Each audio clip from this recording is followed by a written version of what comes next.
Greetings, Otaku Faithful. Thank you for joining me again this week. Once again, it's Larry Williams, OAW Commander-in-Chief, and I'm here to bring you yet again another Ultimate Fighter Live match recap right here on Otaku Assemble! Weekly, as always, I'm here to bring you the latest in this week's Ultimate Fighter Live match recap. Now, before I jump into my thoughts on this week's fight, I want to go ahead and I want to apologize for pretty much the quality of last week's Ultimate Fighter Live video.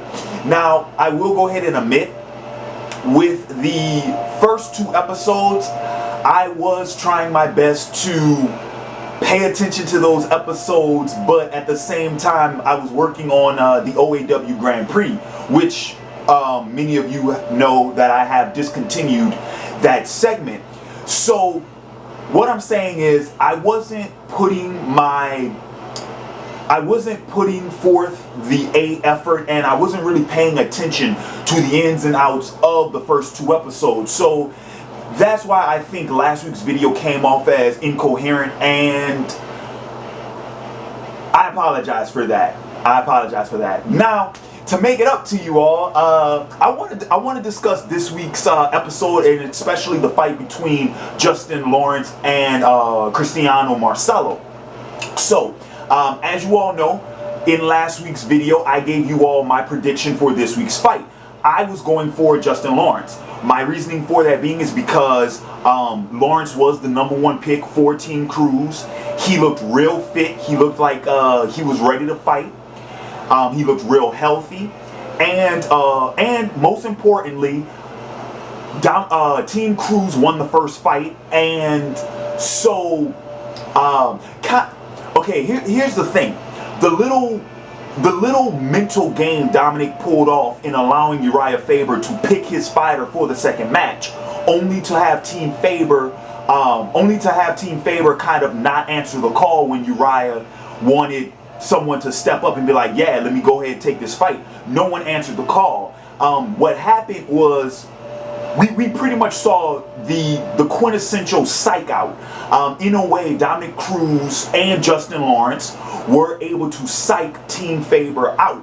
And so when Cruz chose Christiano Marcello, of course, like I said, my prediction going into it, I went with Justin because at the end of the day, Team Cruz took the first fight, and so they had the momentum. They had the energy, they had the confidence. So I felt like Justin was going to take that into the octagon this week. Now, I want to address, before I get into the fight, I want to address each fighter and by extension each coach in their preparation for the match. Now, first off, going with my pick, Justin Lawrence. Justin Lawrence, expert striker. From what Lawrence said, he's had over 150 amateur fights, and he grew up in a gym because his dad runs a gym. So Justin's a young guy, expert striker. Now, with that said, I'm going to go ahead and I'm going to address his opponent, Christiano Marcello. Christiano Marcello, for many of you who may not know, and believe it or not, I didn't even recognize who he was at first until I got a good look at his face. I've seen Christiano Marcello multiple times. Christiano Marcello has spent the last 17 years training Brazilian Jujitsu fighters like Anderson Silva. He's also done work with Vanderlei Silva. He's done work with Shogun Rua, which that's when I saw Marcello, that's where I recognized him from Rua's training videos. And I think he's also been in Rua's corner a couple of times. So, Christiano Marcello, 34 years old, been in MMA for the last 17 years. And so, his thing is that he has experience because he's trained champions. And he is a master Brazilian Jiu-Jitsu artist. Okay, so taking those two fighters into consideration, what was Team Cruz trying to prep Justin for in this fight?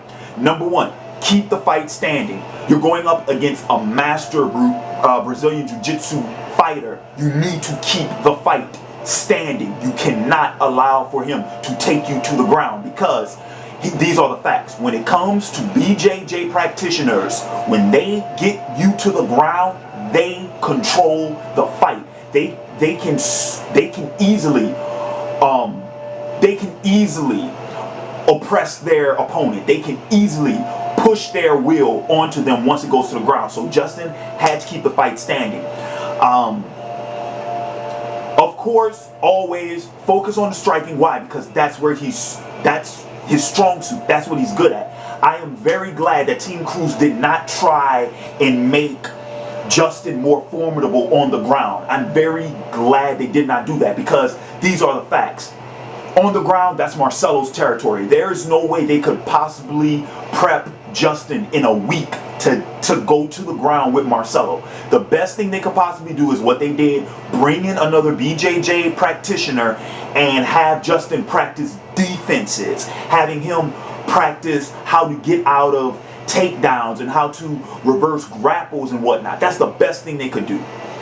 Okay, now I also want to go ahead and I want to address Dominick Cruz's decision in picking Marcello, because he wanted to challenge Justin. That's why he did it. And at the same time, taking out Team Faber's, who many people would argue would have been Team Faber's top fighter. I agree. I agree with both those reasonings. I agree with that decision. I think in this type of competition, especially looking at Dominick Cruz and his wanting to make Justin into a potential champion, he said it. Justin has a lot of potential. He could very well be a champion one day.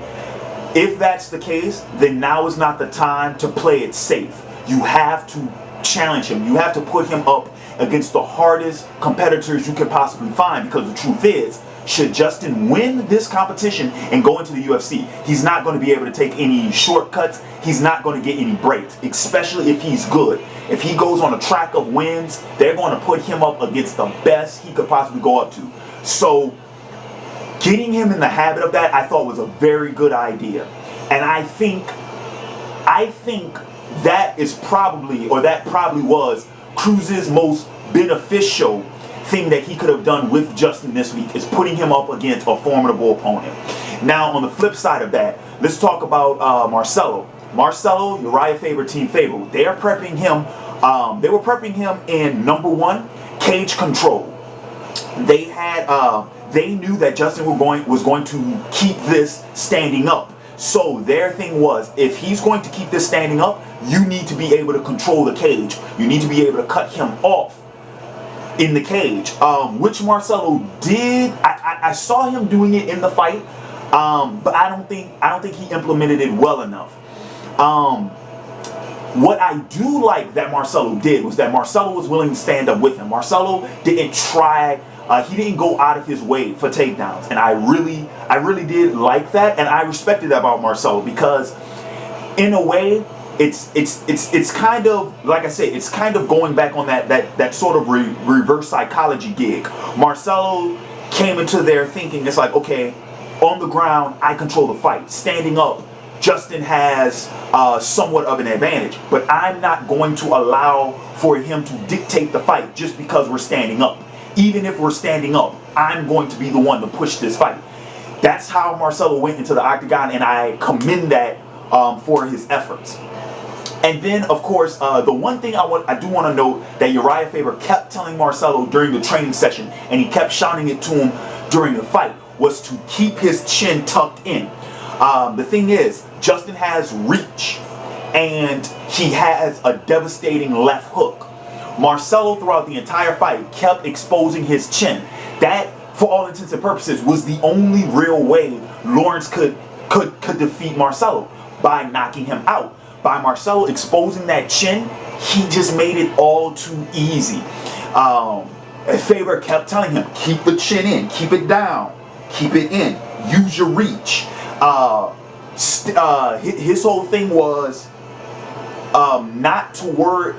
Uriah was kind of on the grounds of, don't worry about charging him. Why? Because Justin's a striker. The only way he can win, he has to come in. So keep that chin down, use your reach, wait for him to come in. which I think for all intents and purposes, that was a good strategy going in. Before the fight actually started, that was a very reasonable strategy. And I think that also, well, no, actually, I think that one was implemented well. I think it was. I think Marcello did that well enough. But like I said, he kept exposing his chin. And so, of course, getting into the fight, that's what outdid Marcello. The chin kept being exposed.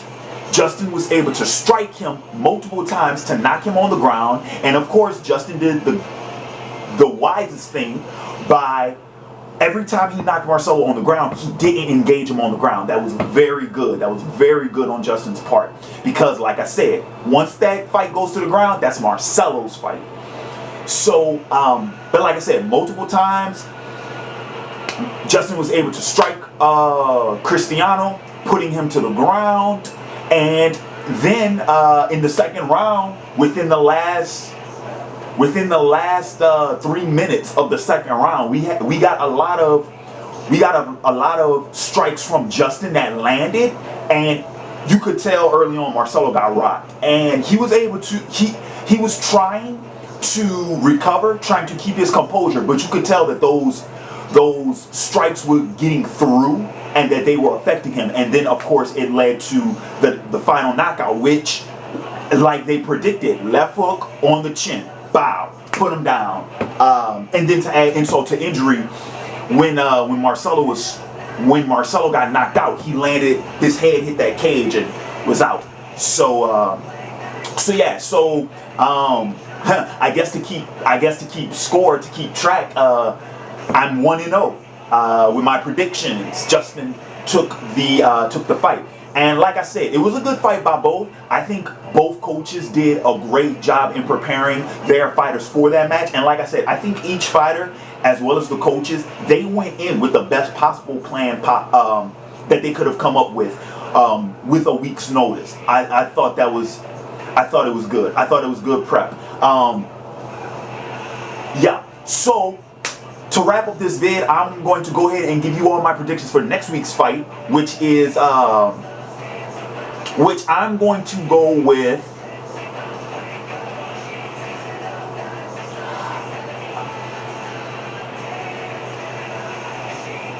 I'm gonna go with Miles. I can't remember his last name, but I'm gonna go with Miles for Team Cruz. My reasoning for this, I'll be honest with you all, it's pretty hard to gauge between the two fighters that were selected, but I'm going to go with Miles because, if nothing else, I'm going with Miles because Miles is the bigger fighter, and I think usually this is not always the case, but more often than not, the taller fighter has the longer reach. Now, like I said, I don't know anything about the fighters in next week's fight, but I know that Miles is taller than his opponent, which could potentially offer a reach advantage. If Miles is any decent of a striker, that's enough to say that I don't know anything about the fighters. A potential reach advantage is enough. A potential reach advantage, and the fact that Team Cruz is now 2-0, that's enough to make me want to go with Miles and Team Cruz. So, with that being said, I'm going to wrap this video up. I want to thank you all for joining me again this week. And in the comments below, let me know your thoughts on the fight. Let me know your thoughts on the episode overall. And of course, let me know, give me some feedback, some constructive criticism on how I'm doing with these recap videos. What to keep an eye out for later this week. Tomorrow will be my review of the Season 2 premiere of Thundercats. And I heard through the grapevine that Coronation.com is actually going to premiere the first 2 episodes of Legend of Korra tomorrow on their website, or they might have already done it. I'm not sure. I have to check. I am still contemplating whether or not I will review those first 2 episodes. Not sure yet. And then, of course, Sunday we'll wrap up my month of Miyazaki with my review of Laputa, Castle in the Sky. But with that said, this has been Larry Williams, OAW Commander-in-Chief, signing off. And until next time, peace.